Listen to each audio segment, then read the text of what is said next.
تخيلي إن لقمة واحدة ممكن تغيّر حياتِك؟ لإن اللقمة تزيح النقمة، ولو أنتِ عندِك اكتئاب أو عندِك أي مشاكل في حياتِك حلّها يتلخّص في كلمتين، إطعام الطعام. عشان كده جيت لِك النهارده بفكرة إطعام هتدخل قلبِك على طول.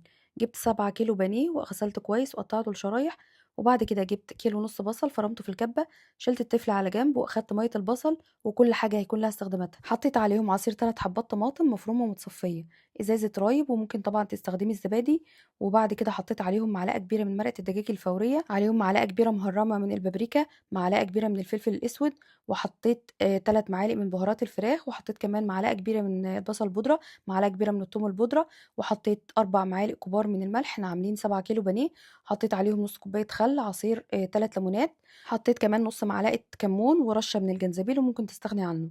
بعد كده جِبت 3 بيضات وضربتهم كويس أوي، وبعد كده حطيتهم على الخليط ده عشان إحنا هنعمل النهارده البانيه بطريقة حلوة أوي، من غير خطوات كتير وبcover متماسك وهيستحمل معاكِ العدد والكميات الكبيرة اللي هتعمليها.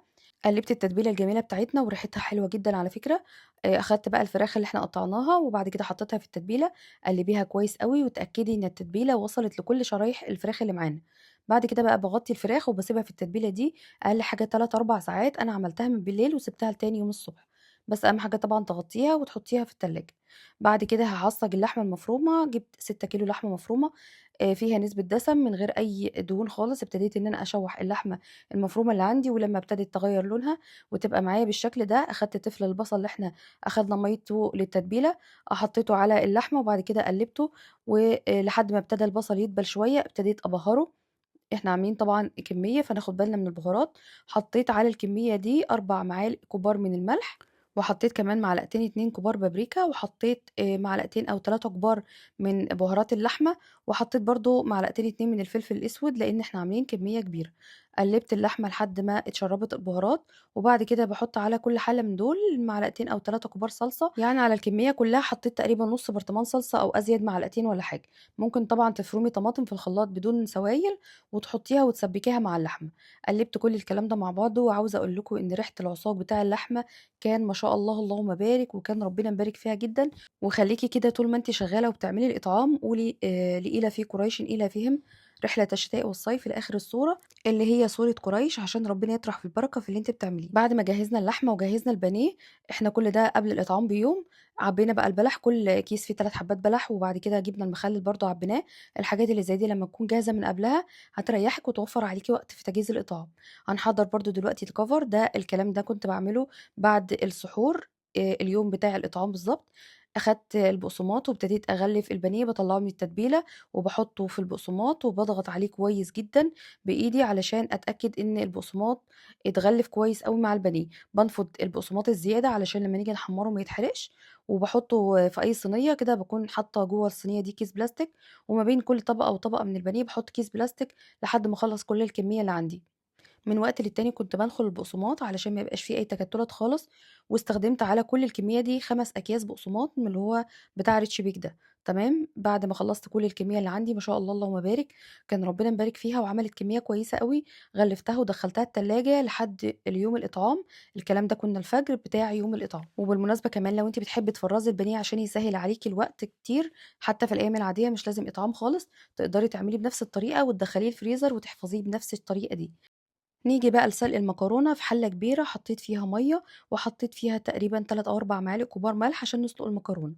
أنا عملت 14 كيس مكرونة، يعني الوزن تقريبًا حوالي 6 كيلو، الكيس طبعًا وزنه 400 جرام، باسلق المكرونة بنسبة 80%.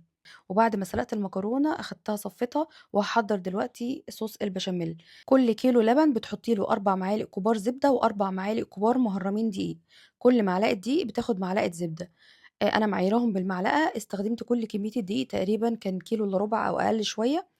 حمّصت الدقيق شوية مع الزبدة، ولحد ما شميت ريحته كده وبقى متحمّص شوية، نزلت بأول كيلو لبن، بانزل بيه على طول مباشرةً مع التقليب بشكل مستمر، علشان البشاميل ما يتكتّلش معايا. اللبن اللي باضيفه لازم يكون ساقع ما ينفعش يكون سخن. وهنا البشاميل بعد ما ضِفت أول كيلو ما فيش أي تكتّلات الحمد لله، بانزل بعد كده بباقي كمية الدقيق اللي عندي بالتدريج مع التقليب.